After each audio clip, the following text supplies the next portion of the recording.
Welcome to స్వతంత్ర. నేను విజయ్. ముందుగా హెడ్లైన్స్ చూద్దాం. జగన్ పాలన ఏపీకి శాపంగా మారింది. అమరావతిపై శ్వేతపత్రం విడుదల చేసిన చంద్రబాబు.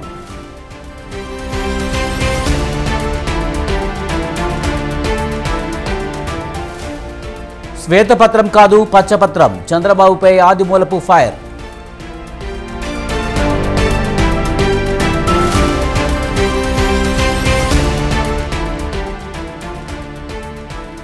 ఈ నెల 8 నుంచి ఉచిత ఇసుక విధానం. మంత్రి కొల్లు రవీంద్రకు చంద్రబాబు ఆదేశం.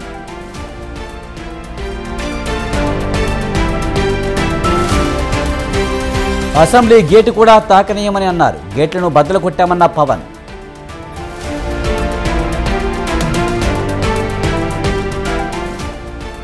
అధిష్టానంతో రేవంత్ మంతనాలు. కేబినెట్ విస్తరణకు తాత్కాలిక బ్రేక్.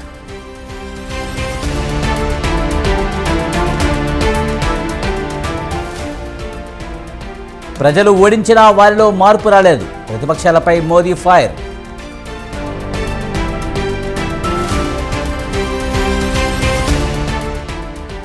జార్ఖండ్ సీఎం పదవికి చెంపై సోరెన్ రాజీనామా.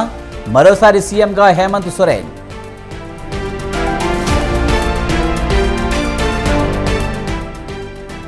భారీ లాభాల్లో ముగిసిన స్టాక్ మార్కెట్లు. సెన్సెక్స్ 545 పాయింట్లు, నిఫ్టీ 162 పాయింట్లు లాభం.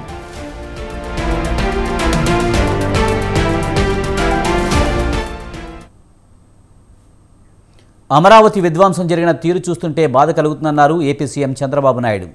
అమరావతిపై శ్వేతపత్రం విడుదల చేసిన ఆయన జగన్ పాలన ఏపీకి శాపంగా మారిందని దుయ్యబట్టారు. జగన్ లాంటి వాళ్లు రాజకీయాల్లో ఉండేందుకు అర్హత ఉందా అని ప్రజలు ఆలోచించుకోవాలని చంద్రబాబు తెలిపారు. 5 ఏళ్ల పాటు రాజధానిలో నిర్మాణాలు నిలిపివేశారని, రోడ్లను తవ్వుకుని వెళ్లిపోయారని అన్నారు. 2019లో అమరావతి నిర్మాణాలు ఎక్కడి వరకు ఉన్నాయో అక్కడితోనే ఆపేస్తారని పేర్కొన్నారు. రాజధానికి జరిగిన నష్టం ఎంత అని చెప్పలేని పరిస్థితి ఉందన్నారు.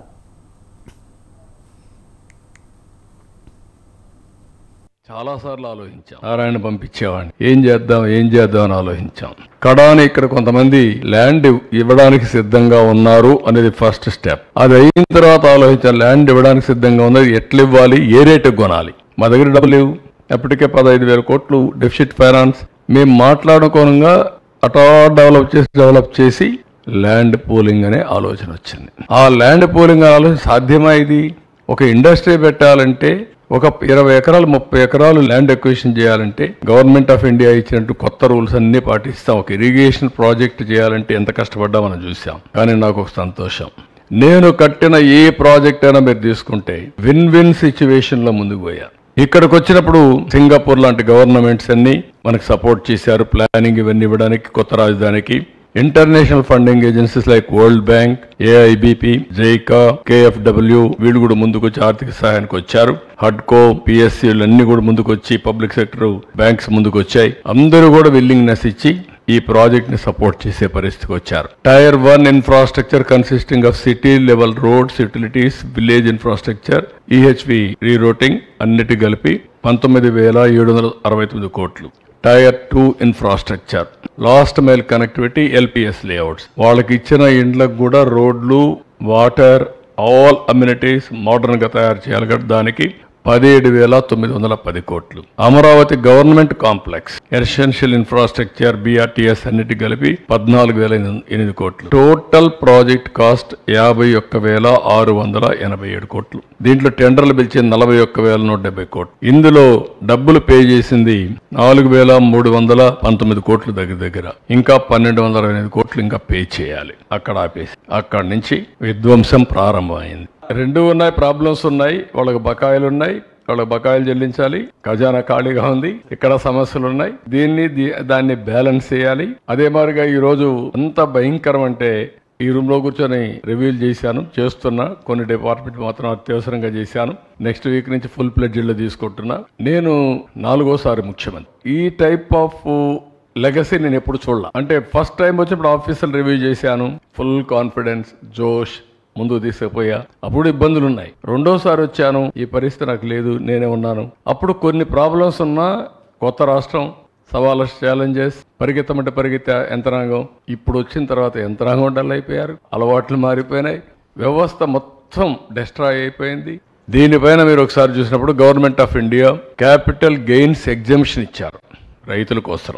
ఇంకొక పక్కన 2,500 కోట్ల రూపాయల రాజధానికి ఇవ్వడానికి ముందుకు వచ్చారు, అప్రూవల్ ఇచ్చారు. 1,500 కోట్ల రూపాయలు డబ్బులు కూడా రిలీజ్ చేశారు. ప్రైమ్ మినిస్టర్ వచ్చి ఫౌండేషన్ వేశాడు. జగన్మోహన్ రెడ్డి రాజధాని నడిమధ్యనే ఉండాలి అని గట్టిగా చెప్పాడు.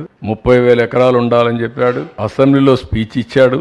ఆ రోజు నేను అన్ని కూడా చెప్పాను ఏమేం చేస్తామని, అన్నిటికీ ఒప్పుకున్నాడు. ఇక్కడ ఇల్లు కట్టాడు. ఇల్లు కట్టినప్పుడు కూడా నాకు ఇల్లు లేదు, ఆయనకి ఇల్లు ఉందని చెప్పి గొప్పలు చెప్పుకున్నాడు, ఓట్లు వేయించుకున్నాడు. తర్వాత ఏం చేశారో మీరే చూస్తారంటే ఇది క్లియర్గా ఇక్కడే ఉండాలి, రాష్ట్రం మధ్యలో ఉండాలి, ఎలాంటి విభేదాలు ఉండకూడదు, అందరం కలిసి చేయాలని చెప్పిన పెద్ద మనిషి ఏం చేశాడో మీరు చూశారు. ఇది మీరు చూస్తే ప్రపంచంలోనే largest land pooling in the world. ఇలాంటి ఇంత పెద్ద ఎత్తున భూమి ఇచ్చినటువంటి ప్రాజెక్ట్ ఎక్కడా లేదు. వరల్డ్ బ్యాంక్ అయితే దీన్ని ఒక కేస్ స్టడీగా ప్రజెంట్ చేశారు. 34,415 సెంట్లు, 29,966 మంది ఫార్మర్లు వాలంటరీగా స్వచ్ఛందంగా ముందుకొచ్చి ఒక్క లిటిగేషన్ లేకుండా హ్యాండ్ ఓవర్ చేశారు. ఇంకొక పక్కన సిఆర్డిఏ ఒక బైండింగ్ అగ్రిమెంట్, ల్యాండ్ అనే సెంటిమెంట్, మేము ఈ ల్యాండ్ మీకు ఇస్తున్నాం, మీరు ఇంటర్న్ మాకేమి ఇస్తారు, ఇద్దరు కలిసి ఒక అవగాహనకు వచ్చి తర్వాత దానికి సిఆర్డీలో పాస్ చేశాం, కేబినెట్ లో పాస్ చేశాం, వీళ్ళకి మళ్ళా అథారిటీ ఇచ్చాం, మీరు అగ్రిమెంట్ చేసుకోమని అవన్నీ చేశారు. ఆ బైండింగ్ అగ్రిమెంట్ చేసుకుని ముందుకు పోయారు. 10 years ఇక్కడ మీరు చూస్తే 30,000 రూపాయలు డ్రై ల్యాండ్ కి, 50,000 రూపాయలు వెట్ ల్యాండ్ కి ఆ రోజు యాన్యుటీ ఇచ్చాం. సంవత్సరానికి డబ్బులు ఇస్తాం, 10 ఏళ్ళు ఇస్తాం. 10 ఏళ్ల తర్వాత ముందుగా ఉంటే మీరు అమ్ముకోండి, అప్పటి వరకు ఇచ్చి ఆ తర్వాత మీరు అమ్ముకోండి, అప్పుడు రేట్ వస్తుందని చెప్పి. రాష్ట్రంలోని పేదలకు శుభవార్త వినిపించింది టీడీపీ కూటమి ప్రభుత్వం. గతంలో టీడీపీ ప్రభుత్వం ఉన్నప్పుడు అమలు చేసిన ఉచిత ఇసుక పంపిణీ పథకాన్ని ఇప్పుడు మళ్లీ ప్రారంభించాలని నిర్ణయించింది. అంతేకాదు ఈ నెల 8 నుంచే ఈ పథకాన్ని అమలు చేయాలంటూ అధికారులను ఆదేశించారు సీఎం చంద్రబాబు. ఇందుకు అవసరమైన చర్యలు చేపట్టాలంటూ గనుల శాఖ మంత్రి కొల్లు రవీంద్రకు ఆదేశాలు జారీ చేశారు ముఖ్యమంత్రి చంద్రబాబు. ఇకపై ఆఫ్లైన్లో ఇసుక అమ్మకాలు జరగడానికి వీల్లేదని స్పష్టంగా ప్రకటించారు సీఎం చంద్రబాబు. ఉచిత ఇసుకతో పాటు ఇతర అమ్మకాల ద్వారా సరఫరా చేసే ఇసుకను సైతం ఆన్లైన్ ద్వారా బుకింగ్ చేసుకునే సదుపాయం కల్పించాలని అధికారులకు దిశానిర్దేశనం చేశారు ఏపీ సీఎం చంద్రబాబు. సీజనల్ వ్యాధుల నివారణపై సమీక్ష నిర్వహించిన ముఖ్యమంత్రి వైద్య, ఆరోగ్య, మున్సిపల్, పంచాయతీరాజ్ శాఖలు సమన్వయంతో పనిచేయాలని అధికారులకు సూచించారు. వ్యవసాయ అధికారులతో నిర్వహించిన సమీక్ష సమావేశంలో నకిలీ విత్తనాలకు చెక్ పెట్టాలని స్పష్టం చేశారు. నకిలీ విత్తనాలు సరఫరా చేసే కంపెనీలపై చర్యలకు వెనుకాడొద్దని ఆదేశించారు. అనుమతి లేని రకాలు, నాసిరకం విత్తనాలు విక్రయిస్తే కఠిన చర్యలుంటాయని హెచ్చరించారు. ఖరీఫ్ సీజన్లో వేసే పంటలకు ఇబ్బంది రాకుండా చూడాలని స్పష్టం చేశారు.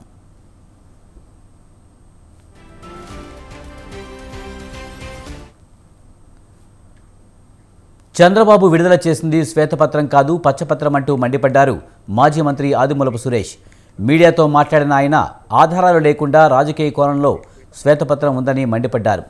వైసీపీ 5 ఏళ్ల పాలనలో అమరావతిలో నిర్మాణాలు చేపట్టామని, రోడ్లు, భవనాల నిర్మాణాలను ముందుకు తీసుకువెళ్లామన్నారు.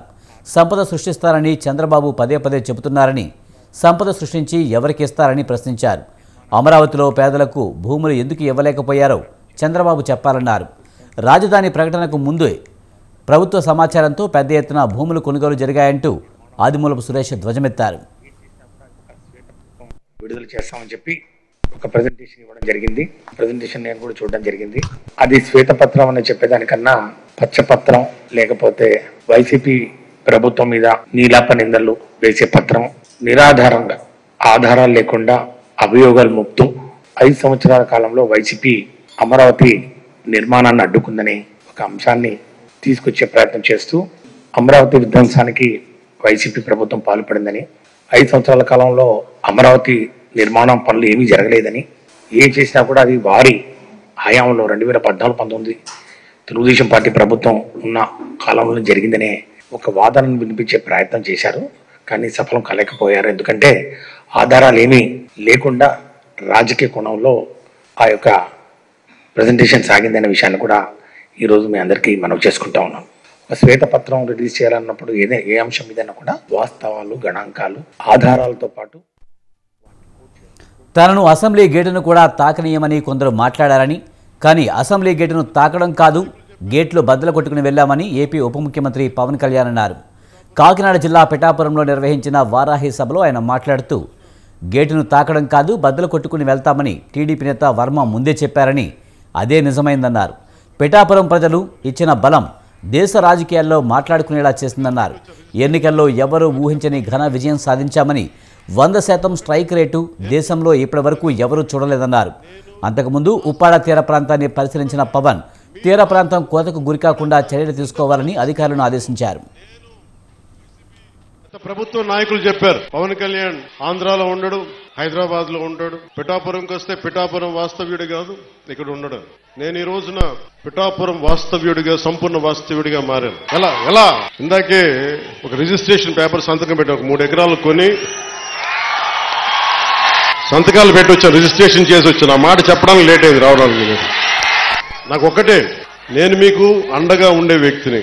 నేను మీరు చూడండి, మీరు నాకు గుప్పిడంత గుండె బలం ఇస్తే నాకు, నేను హిమాలయ పర్వతాలనంత బలంతో తేజస్సుతోటి మన కూటమికే అండగా, విజయానికే మేమందరం అండగా పనిచేస్తాం. మీరు ఇచ్చిన స్ఫూర్తి. మీరు యువత ప్రతిసారి నలిగిపోతా ఉన్నారు. మన వెళ్తా అన్నా మాకు ఉద్యోగాలు లేవు, ఐటీ పరిశ్రమలు తీసుకురా. ఇందాకెళ్తే దారి పొడవునా మాకు నీళ్లు రావట్లేదు. పక్కనే కేంద్రం పథకంతో వచ్చే నీటి పథకాలు ఉన్నా కానీ పక్కనే 50 అడుగులు కూడా లేని పక్కనే ఉన్న గ్రామానికి నీళ్లు రావట్లా. నేను అధికారులకి, మన నాయకులందరికీ ఒకటి చెప్పాను, అధికార యంత్రాంగం మీద జులుం ప్రదర్శిస్తే మటుకు క్రమశిక్షణ చర్యలు ఉంటాయి. అధికారులకి చాలా పోలవరం ప్రాజెక్టు పూర్తి అయితే వృధా నీటిని అరికట్టవచ్చునని అన్నారు ఏపీ జలవనరుల శాఖ మంత్రి నిమ్మల రామానాయుడు. దేశాన్ని కరువు రహితంగా మార్చాలంటే నదుల అనుసంధానమే మార్గమని తెలిపారు. పట్టిసీమ ఎత్తిపోతల పథకం ద్వారా కృష్ణా డెల్టాకు సాగు, తాగునీటిని మంత్రి నిమ్మల విడుదల చేశారు. 4, 5, 6 పంప్ హౌస్ల ద్వారా 1000 క్యూసెక్ల నీటిని విడిచిపెట్టారు. అక్కడ యంత్రాలు, మోటార్లకు పూజలు నిర్వహించారు. అనంతరం పట్టిసీమ ఎత్తిపోతల పథకానికి సంబంధించిన గ్యాలరీని మంత్రి పరిశీలించారు.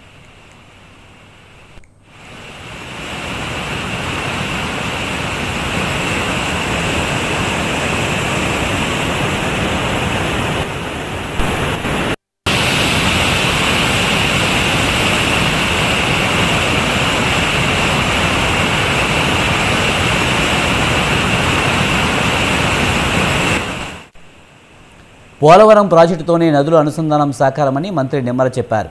పట్టిసీమ ద్వారా ఏటా 80 టీఎంసీల నీటి వినియోగం జరుగుతుందన్నారు. గతంలో పట్టిసీమను జగన్ వట్టిసీమ అన్నారు. ఇప్పుడు అదే బంగారమైందని చెప్పారు. కృష్ణా డెల్టాకు తాగు, సాగునీరు అందుతుందంటే అది పట్టిసీమ పుణ్యమే అన్నారు. ఏదైతే గోదావరి నుంచి అందరికీ తెలుసు, ప్రతి సంవత్సరం కూడా 3000 టీఎంసీల నీరు వృధాగా ఏదైతే సముద్రంలో కలిసిపోతూ ఉందో, మరి దాని నుండి పోలవరం ప్రాజెక్టుని నిర్మాణం చేయడం ద్వారా ఆ గోదావరి జలాలు ఆంధ్రప్రదేశ్ రాష్ట్రం అంతా కూడా, అటు ఉత్తరాంధ్ర నుంచి అటు రాయలసీమ వరకు కూడా గోదావరి జలాలను ప్రవహించి ఆంధ్రప్రదేశ్ రాష్ట్రాన్ని భవిష్యత్తులో ఒక కరువు రహిత రాష్ట్రంగా మార్చాలనేటువంటి ఆలోచన ఏదైతే చంద్రబాబు నాయుడు గారికి ఉందో, మరి ఆ కోరిక ప్రభుత్వం 2019లో కంటిన్యూ అయ్యి ఉంటే 2020కే మనకి పోలవరం ప్రాజెక్టు పూర్తయి ఉండి ఆ కళ నెరవేరేది. దురదృష్టవశాత్తు 2019లో ప్రభుత్వం మారడంతో మారినటువంటి పరిస్థితుల్లో పోలవరానికి జగన్ గత వైసీపీ ప్రభుత్వంపై మంత్రి టీజీ భరత్ తీవ్ర విమర్శలు చేశారు. ఏపీలో పారిశ్రామిక రంగాన్ని వైసీపీ ప్రభుత్వం పూర్తిగా గాలికి వదిలేసిందని అన్నారు. కృష్ణా జిల్లా గన్నవరంలోని పలు కంపెనీలను మంత్రి సందర్శించారు. వైసీపీ హయాంలో అశోక్ లేలాండ్ కంపెనీ పారిపోయే పరిస్థితి ఉండేదని తెలిపారు. మల్లివల్లిలో తిరిగి మళ్లీ ప్రారంభించేందుకు సుముఖత చూపుతున్నారని చెప్పారు. ఎన్డీఏ ప్రభుత్వంలో పారిశ్రామికవేత్తలకు ఎలాంటి ఇబ్బందులు లేకుండా చూసుకుంటామని మంత్రి హామీ ఇచ్చారు. చంద్రబాబు గారు మా తెలుగుదేశం పార్టీ వచ్చిన తర్వాత అశోక్ లీలాండ్ వాళ్ళు very positive to come back. మీకు తెలుసు, అశోక్ లీలాండ్ మీరు పోయి విజువల్స్ తీసుకోండి, కంప్లీట్ స్ట్రక్చర్ అయిపోయి కంప్లీట్ సెటప్ ఉండింది. లాస్ట్ 5 yearsలో దే వెంట్ బ్యాక్ అనమాట ఫర్ వేరియస్ రీజన్స్. ఎందుకంటే మీకు తెలిసిందే 5 ఏళ్ల పాలన ఎట్లా ఉండింది అనేది. The minute Telugu Desam party Chandrababu గారు వచ్చిన వెంటనే అశోక్ లీలాండ్ షోన్ ఇంట్రెస్ట్. పార్క్కి ఒక అందం అనమాట, ఒక పెద్ద బ్రాండ్ వస్తుంది వాపసు. ఇంకా మిగతావన్నీ టీచింగ్ ప్రాబ్లమ్స్, ఇష్యూస్ ఉన్నాయి, అవన్నీ సార్ట్అవుట్ చేస్తాం. మేము పెద్ద ఇష్యూస్ ఏం లేవు. ఎమ్మెల్యే గారు, కలెక్టర్ గారు కూడా పాల్గొన్నారు. అన్నీ డిస్కస్ చేశాము. అన్ని త్వరలో సార్ట్అవుట్ చేసి ఇండస్ట్రియల్ పార్క్ని బాగా డెవలప్ చేసే దాంట్లో ఉంటామండి. తెలంగాణలో వనరులున్నా పర్యాటకంగా అభివృద్ధి చెందలేదన్నారు మంత్రి జూపల్లి. 10 ఏళ్లలో టూరిజం డిపార్ట్మెంట్ లేదని విమర్శించారు. అసలు టూరిజం పాలసీ కూడా లేదన్నారు. త్వరలోనే డ్రాప్ పాలసీపై సీఎంతో చర్చించి అమలు చేస్తామని హామీ ఇచ్చారు.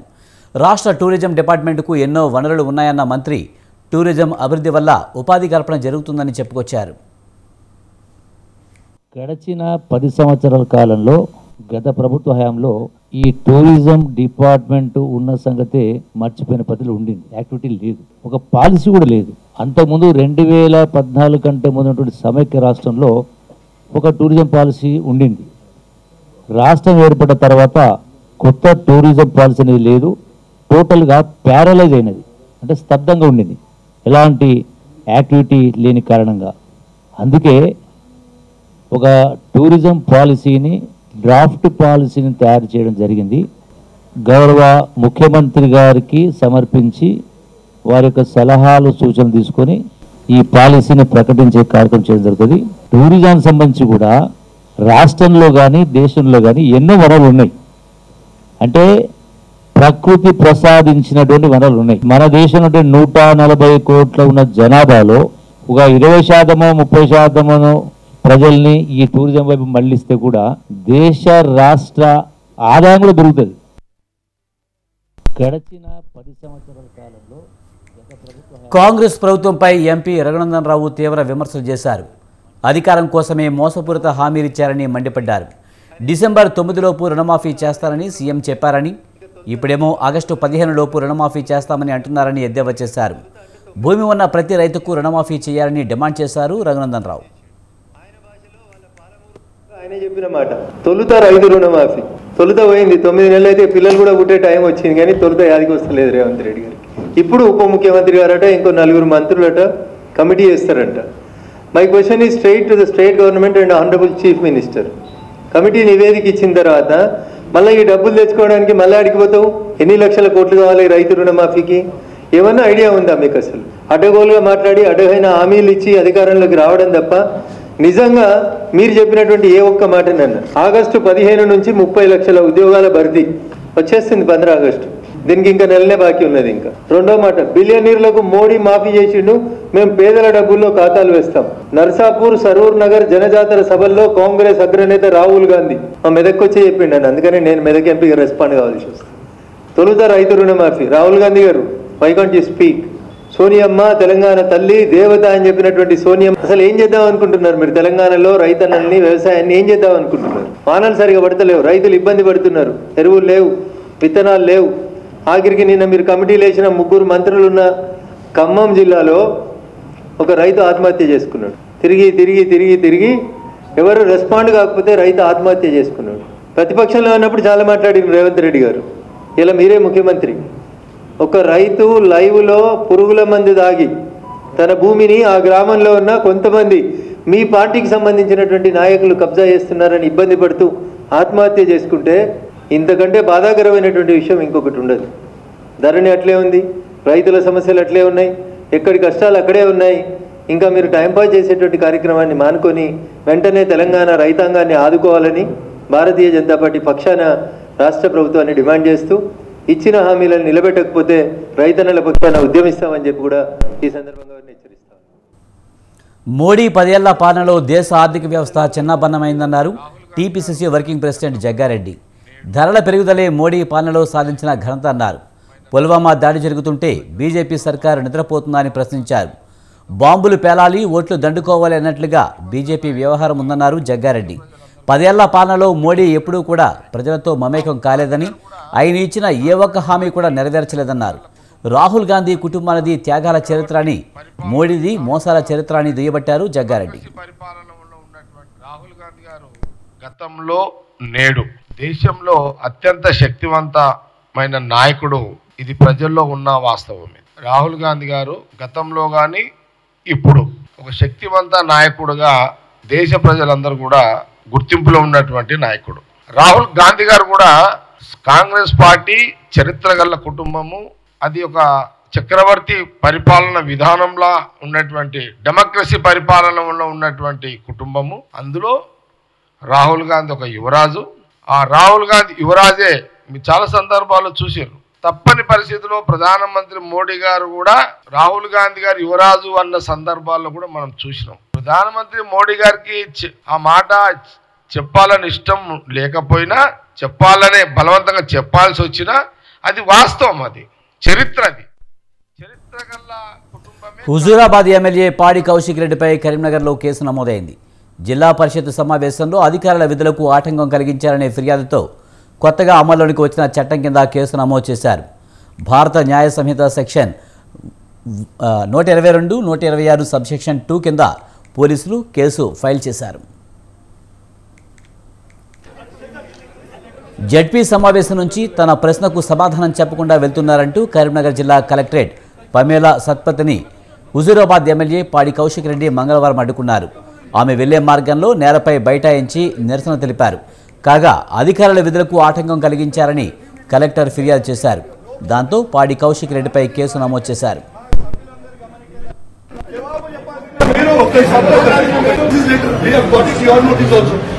Even as KTR also has, KTR has also spoken to you on this issue.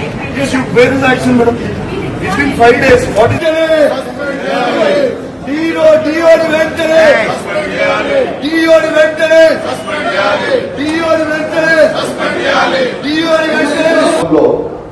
నేను ఎడ్యుకేషన్ మీద రివ్యూ మీటింగ్ పెట్టుకునే అధికారం నాకు ఉందా లేదా ఫస్ట్ నాకు జవాబు చెప్పాలి. నంబర్ 1. నంబర్ 2, నేను ఎడ్యుకేషన్ మీటింగ్ నేను పెడితే ఒక బాధ్యతగా శాసనసభ్యులుగా నేను ఒక ఎడ్యుకేషన్ మీటింగ్ నేను పెడితే ఎంఈఓలకి ఎమ్మెల్యే పెట్టిన రివ్యూ మీటింగ్ ఎట్లా పోతుందని అడుగుతాడు డిఓ. ఏ రైతు అడగడానికి what basis did give this notice to MEO? 100% ఈ డిఓ నిన్నైతే ఇచ్చి పెట్టా మీ రిటైర్మెంట్ దగ్గరకున్నది, కంపల్సరీ కోర్టు పోతే సస్పెండ్ అయ్యే వారికి ఈ సమావేశం నా ఎమ్మెల్యే పదవికి ఎమ్మెల్యేగా బాధ్యత సిగ్గు లేకుండా ఈ ప్రభుత్వం డిస్ట్రిక్ట్ జిల్లాలో మంత్రి గారు ఎడ్యుకేషన్ మీటింగ్ మొత్తం జిల్లాలో పెట్టాల్సింది పెట్టకుండా నా నియోజకవర్గంలో నేను ఎడ్యుకేషన్ రివ్యూ మీటింగ్ పెట్టుకుంటే మీరు నోటీసులు పంపుతారా? ఎంఈఓలకి డిమోషన్ ఇస్తారా? ఇది ఏంటిది పద్ధతి? నేను డిమాండ్ చేస్తున్నా.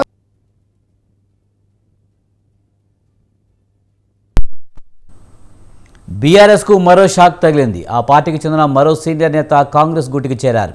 రాజ్యసభ సభ్యుడు కె కేశవరావు కాంగ్రెస్ పార్టీలో చేరారు. ఢిల్లీలో ఏఐసీసీ అధ్యక్షుడు మల్లికార్జున ఖర్గే కేశవరావుకు పార్టీ కండువా కప్పి కాంగ్రెస్లోకి ఆహ్వానించారు. తెలంగాణ ముఖ్యమంత్రి రేవంత్ రెడ్డి, కాంగ్రెస్ పార్టీ ప్రధాన కార్యదర్శి కేసీ వేణుగోపాల్, పార్టీ రాష్ట్ర వ్యవహారాల ఇన్ఛార్జ్ దేవదాస్ మున్షి సమక్షంలో ఆయన పార్టీలో చేరారు.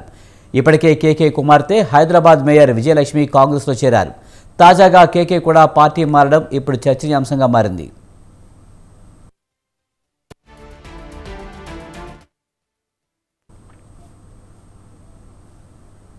ఖమ్మం జిల్లాలో రైతు ఆత్మహత్య తెలంగాణ రాజకీయాల్ని కుదిపేస్తుంది.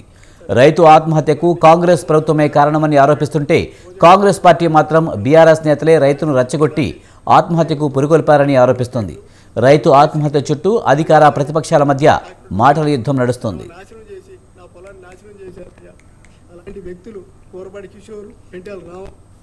కాంగ్రెస్ పార్టీకి ఓటేసిన పాపానికి ఆత్మహత్య చేసుకుంటున్నానని ప్రభాకర్ అనే రైతు వీడియో విడుదల చేసి ఆత్మహత్య చేసుకున్నాడు. తన భూమిని కొందరు కబ్జా చేశారని, పోలీసులకు అధికారులకు ఫిర్యాదు చేసినా ఎవరూ పట్టించుకోవడం లేదంటూ ఆత్మహత్యకు ముందు ఆవేదన వ్యక్తం చేశారు. ఇవాళ మరి అటు తిరిగి ఇటు తిరిగి కలెక్టరేట్కి వచ్చానయ్యా. కలెక్టర్ గారికి వెళ్దామనేసరికి టైం అయిపోయింది అన్నారయ్యా. నాకు ఏరే చరణం ఏమీ లేదయ్యా. ఈ మందు బుడ్డి తప్ప రెండో ఆలోచన కూడా నాకు ఏమీ లేదయ్యా. సర్వే నెంబర్లో ఉన్న పొలాన్ని 276, 277 బోజెట్ల వీరభద్రే, బోజెట్ల ప్రభాకరు అలాంటి మా పొలాన్ని పొక్కులేళ్లతో 2 200లు, 2 జేసీబీలు, మరి అలాగే 2 ట్రాక్టర్ డోజర్లతోటి సర్వనాశనం చేసి నా పొలాన్ని నాశనం చేశారయ్యా. అలాంటి వ్యక్తులు కోరపాటి కిషోర్, పెంటాల రామారావు, గుర్రం నాగమల్లేశ్వరరావు, అలాగే మళ్ళీ మొగిలి శ్రీను, మొగిలి ముత్తయ్య, ఇలాంటి వ్యక్తులు అందరూ కలిసి వాళ్ళకి సపోర్ట్ చేసి నా పొలాన్ని సర్వనాశనం చేశారా. మరి ఎంఆర్ఓ గారికి చెప్పానయ్యా. ఎంఆర్ఓ గారు చెప్పినా కూడా ఏం ప్రయోజనం లేకుండా పోయిందయ్యా. మరి ఎస్ఐ గారికి చెప్పాయా. ఎస్ఐ గారికి చెప్పినా కూడా ఏం ప్రయోజనం లేకుండా పోయిందయ్యా. ఇవాళ మరి అటు తిరిగి ఇటు తిరిగి కలెక్టరేట్కి వచ్చానయ్యా. ప్రభాకర్ వీడియోను మరణ వాంగ్మూలంగా స్వీకరించి పోలీసులు కేసు నమోదు చేయాలని మాజీ మంత్రి హరీష్ రావు డిమాండ్ చేశారు. ఈ ఘటనపై స్పందించవలసిన పోలీసులు కూడా స్పందించట్లేదన్నారు. ఆయన తండ్రి ఫిర్యాదు తీసుకునేందుకు కూడా నిరాకరిస్తున్నారని హరీష్ రావు తెలిపారు. ప్రభాకర్ ఆత్మహత్యకు ప్రభుత్వమే కారణమని మాజీ మంత్రి హరీష్ రావు ఆరోపించారు. రైతు ఆత్మహత్యకు కారకులైన వారిని అరెస్టు చేయాలని డిమాండ్ చేశారు. ఈ ఘటనపై ఉన్నత స్థాయి విచారణకు ఆదేశించాలన్నారు.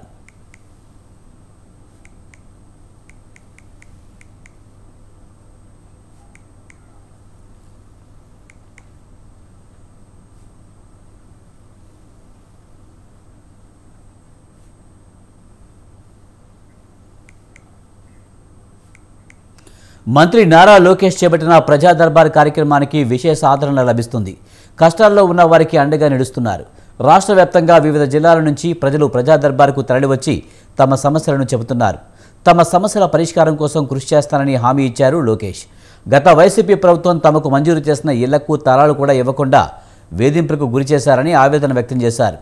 ప్రస్తుత ప్రభుత్వంలో తమ సొంతింటి కల నెరవేరేలా టిడ్కో ఇంటి రుణాన్ని మాఫీ చేయాలని మంత్రి లోకేష్ను కోరారు.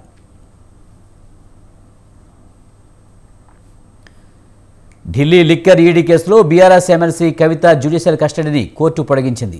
జూలై 25 వరకు పొడిగించింది రౌస్ అవెన్యూ కోర్టు.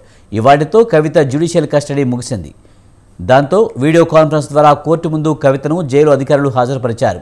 తదుపరి కేసు విచారణ జూలై 25కి రౌస్ అవెన్యూ కోర్టు వాయిదా వేసింది.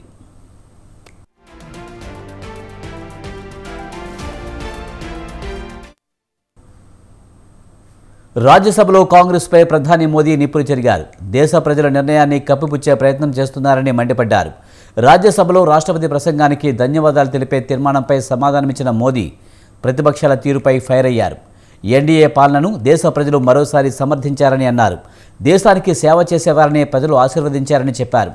ఎన్డీఏ విజయాన్ని చూసి కాంగ్రెస్ జీర్ణించుకోలేకపోతుందని ఎద్దేవా చేశారు. ప్రజలు ఓడించినా వారిలో మార్పు రాలేదని, తన సమాధానం వినే ధైర్యం విపక్షాలకు లేదని విమర్శించారు.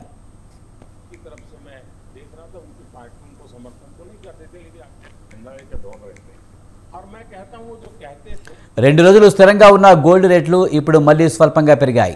హైదరాబాద్లో 22 క్యారెట్స్ గోల్డ్ ధర 100 పెరిగింది. దాంతో ప్రస్తుతం తులం బంగారం ధర 66,350కి చేరింది. ఇక 24 క్యారెట్లకు చెందిన 10 గ్రాముల పసిడి రేటు 72,380 వద్ద ఉంది.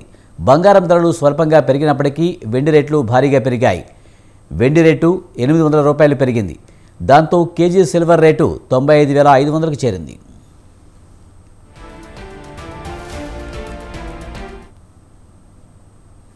దేశీయ స్టాక్ మార్కెట్లు మరోసారి భారీ లాభాల్లో ముగిశాయి. ఇక సెన్సెక్స్, నిఫ్టీ సూచీలు సరికొత్త రికార్డులను సృష్టించాయి. అంతర్జాతీయంగా సానుకూల పవనాలు దేశీయ మార్కెట్లకు దన్నుగా నిలిచాయి. దీంతో ఆరంభ ట్రేడింగ్లోనే 2 ప్రధాన సూచీలు రికార్డు గరిష్టాలను తాకాయి. తొలిసారి సెన్సెక్స్ 80,000 కీలక మైలురాయిని తాకి సరికొత్త రికార్డును నెలకొల్పింది. ఇక ముగింపులో సెన్సెక్స్ 545 పాయింట్లు లాభపడి 79,986 దగ్గర ముగియగా నిఫ్టీ 162 పాయింట్లు లాభపడి 24,286 దగ్గర ముగిసింది. డాలర్తో పోలిస్తే రూపాయి మారకం విలువ 83.53 దగ్గర ముగిసింది.